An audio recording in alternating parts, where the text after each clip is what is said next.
Happy to announce that the goodwill gesture of the People's Republic of China for committing to donate the 1.5 billion peso construction of the bridge. So there is another bridge coming.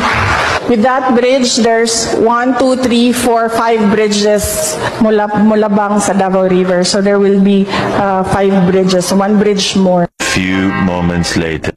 Ito ay nagsimula, na-approve ito noong July ng 2022. Nagsimula ito ng 2023, early 2023. Late 2023. I'm sorry, late 2023 kasi mga approval. At ngayon ay tapos na. Kaya't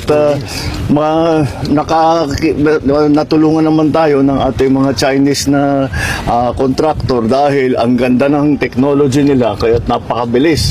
At marunong talaga silang magpatayo ng magandang tulay, magandang infrastructure na mabilis at nasa tamang gastos, nasa tamang presyo. So this is one of the 4 major projects that our legacy projects that we will be finishing in Davao.